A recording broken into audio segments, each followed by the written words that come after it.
Student, आप लोग कैसे हैं? आइए आज इस वीडियो में एक इंटरेस्टिंग मेथड बताता हूं और इस मेथड के थ्रू आपको जितने भी ये ट्रिग्मेटिक रेशियो दिखाई दे रहे हैं और इस ट्रिग्मेटिक रेशियो के इस पार्टिकुलर एंगल पे कैसे वैल्यू आप याद करेंगे आसानी से, तो इस वीडियो में आप देखेंगे। और प्लीज़ इस वीडियो को आप पूरी तरह से देखें तो आपको अच्छी तरह समझ में आ जाएगा। ओनली एक वैल्यू आप याद रखेंगे तो सारा एंगल्स पे वैल्यू आपका याद हो जाएगा। मीन्स ये सारे 6 ट्रिग्मेटिक रेशियो जो पार्टिकुलर एंगल पे होंगे वैल्यू होगा वो आप आसानी से याद कर लेंगे। तो आइए कैसे हम लोग याद करेंगे, कैसे कौन सा वो मेथड है।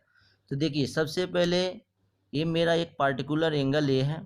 एंगल यहाँ पर कौन को लेंगे? 0 डिग्री पे याद करना है, 30 डिग्री पे, 45 डिग्री और 60 डिग्री और 90 डिग्री पे। मीन्स आपको साइन 0 डिग्री कितना होता है, कॉस कितना होता है, टेन 0 डिग्री कितना होता है, कॉसिक कितना होता है, शेक कितना होता है, कॉट कितना होता है, ये सारे आपको याद रखना है। ये जो बहुत ही कठिन काम है, ठीक है। तो इसको कैसे याद करेंगे?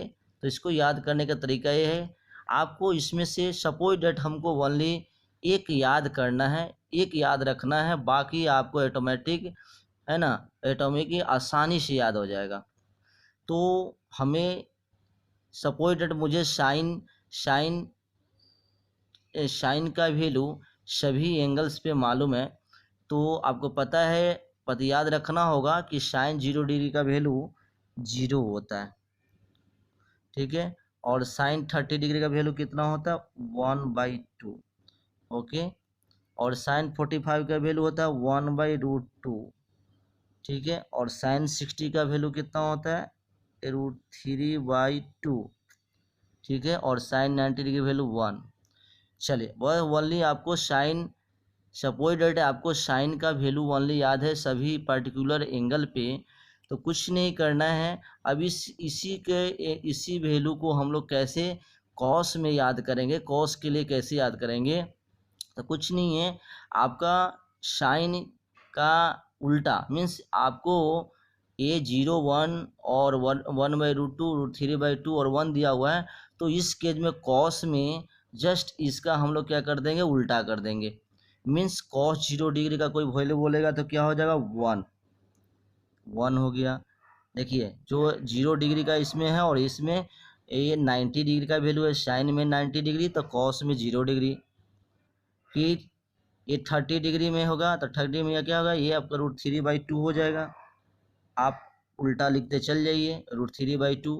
फिर 45 में दोनों इक्वल है, ये 1/√2 हो गया। और ये क्या हो गया? 1/2 हो गया और 0 हो गया। तो देखिए, ओनली आपको साइन वैल्यू याद है तो कॉस भी आपका उल्टा में लिखते चल गए, आसानी से याद हो गया। चलिए, अब बात करते हैं टेन कैसे लिखेंगे।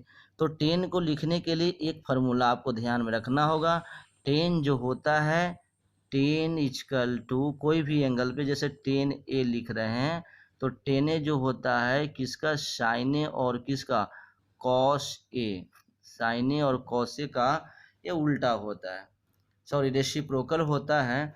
तो इस पे आप, मुझे साइन और कॉस याद है तो ठीक है। तो अगर आपको कहेगा कि टेन 30 डिग्री का वैल्यू निकालिए तो कैसे निकालेंगे? तो टेन 30 का वैल्यू होता है साइन 30 बैठाएंगे और कॉस 30 बैठाएंगे, ठीक है। ये आप प्रैक्टिस करते रहेंगे तो आप आसानी से याद हो जाएगा। फर्स्ट टाइम आपको डिफ़िकल्ट लगेगा, कठिन लगेगा, लेकिन आपको आसानी से हो जाएगा। टेन 30 डिग्री का वैल्यू साइन 30 बटा कॉस 30, जो भी यहाँ थीटा का वैल्यू चेंज करेंगे उस तरह का चेंज होते जाएगा। तो साइन 30 आपको पता है कि कितना होता है? 1/2। और कॉस 30 कितना होता है? √3/2, ठीक है। तो एक कट गया तो कितना आ गया? 1/√3। तो इस तरह हमारा मेरा ब्लॉक फिल हो गया। 30 के केस में, 30 के केस में क्या होगा? 1/√3। तो हमने देखा ये दोनों को डिवाइड कर दिया, ये दोनों को डिवाइड कर देंगे तो ये आ जाएगा। उसी तरह ये दोनों को डिवाइड करेंगे तो ये क्या हो? टेन 0 डिग्री का वैल्यू 0 हो गया। फिर ये दोनों को डिवाइड करेंगे तो क्या कट के 1 आ गया। ये दोनों को डिवाइड किया तो 2 कट गया, खाली क्या? √3 हो गया। और ये दोनों को डिफाइंड करेंगे तो 1/0 हो जाएगा, 1/0। तो 1/0 नोट डिफाइन हो गया, तो यहाँ पर क्या लिख देंगे, नोट डिफाइन। चलिए मेरा 10 भी मालूम हो गया, 10 सभी एंगल पर मालूम हो गया। अब बात करते हैं कौशिक। तो कौशिक जो ध्यान देना है, कौशिक किसका उल्टा होता है, साइन का। कौशिक किसका उल्टा होता है, साइन का। याद रखिए कौशिक किसका उल्टा होता है, साइन का।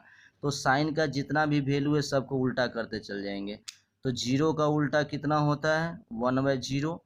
तो जीरो का उल्टा 0/1, इस सॉरी जीरो का उल्टा हो जाएगा 1/0।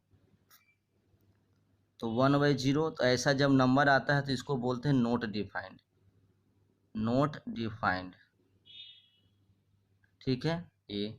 चलिए अब 30 में क्या उल्टा कर दीजिए, 30 में क्या हो जाएगा, 2 हो जाएगा। 1/2 है, 2 हो गया। इसमें कितना हो जाएगा, √2 हो गया। उल्टा कर दिए, इसमें क्या, 2/√3 हो गया। और इसमें क्या हो गया, आप ये 1 का उल्टा 1 ही हो गया। तो देखिए आपका कितना आसानी से सब वैल्यू लिखा रहा है। तो हमने देखा साइन का उल्टा कौन है, कौशिक, था कौशिक साइन का सब वैल्यू को उल्टा करके लिख दिए। उसके बाद सेक, देखिए सेक निकालना, तो सेक किसका उल्टा है, कॉस का। तो कॉस के देखिए कॉस 0 डिग्री पर 1 है, तो 1 का उल्टा 1 हो गया। ये इसका उल्टा करेंगे 2/√3 हो गया। इसको उल्टा करेंगे तो वो क्या हो जाएगा, √2/1 डेट इज √2 हो गया। और इसको उल्टा करेंगे तो क्या होगा, 2 हो जाएगा। और 0 का उल्टा करेंगे तो ये नॉट डिफाइंड हो जाएगा। और एक आपका लास्ट क्या है, कॉट। तो कॉट किसका उल्टा था, 10 का मालूम है आपका। तो 10 का मालूम है तो क्या हो जाएगा, या तो 10 का मालूम नहीं है तो कॉट निकालना है। तो कॉट जो होता है किसका रेशियो होता है, कॉट आपका हो जाएगा 10 में क्या होता है, साइन बटा कॉस। तो कॉट में क्या हो जाएगा, कॉट कोई भी निकालिएगा तो cot cot A equal to होता है cos A by sine A. तो इस तरह भी निकाल सकते हैं, जैसे कॉट 30 निकालना है तो कॉस 30 लिखें तो क्या है, कॉस 30 बाई साइन 30। इसका वैल्यू दे देंगे, कॉस 30 का वैल्यू आपका कितना है, √3/2। और साइन 30 का 1/2, तो एक कट के कितना गया, √3 हो गया। तो इस तरह देख सकते हैं। या तो दूसरा मेथड क्या है, 10 का उल्टा, 10 का उल्टा कॉट होता है। तो इसके में देख सकते हैं कि 0 का उल्टा क्या होता है, 1/0। तो इसमें भी आपका नोट डिफाइंड हो जाएगा, नोट डिफाइंड। ठीक है। इसका 1/√3 का उल्टा क्या हो गया, √3 हो गया। 1 का उल्टा 1 हो गया, √3 का उल्टा कितना गया, 1/√3 हो गया। और नोट डिफाइंड हो जाए तो इसमें आपका 0 हो जाएगा। तो देखिए इस तरह आपको कितनी आसानी से आपको ये समझ में आ गया होगा कि हम सारे ट्रिग्मेटिक रेशियो को ये पार्टिकुलर एंगल पे कैसे वैल्यू याद करेंगे। तो ओनली साइन अगर याद है आपको तो कॉस 10 सब निकल जाएगा, बशर्ते कि थोड़ा सा आपको फार्मूला याद रखना है। नीचे जो भी है सब क्या होता है, साइन का उल्टा कॉसेक, कॉस का उल्टा सेक, और कॉट का उल्टा 10 का उल्टा कॉट। तो इस तरह इधर नीचे पलट पलट के आप लिख देंगे। ये पूरी तरह से हम लोग एक, जब हमको मालूम है ओनली एक ब्लॉक वाले साइन का मालूम, तो सारा मैंने ब्लॉक को फिल कर दिया, देखिए आसानी से। इस तरह आपको 1-2 बार प्रैक्टिस करेंगे तो सारा याद हो जाएगा। ठीक है। आई होप ये आपको इंटरेस्टिंग लगा होगा और बहुत आसानी से सारे वैल्यू आप याद कर लेंगे। Thank you. I understand this. ये वीडियो आपके लिए बहुत ही क्या फ़ायदेमंद होगा। ठीक है। Thank you.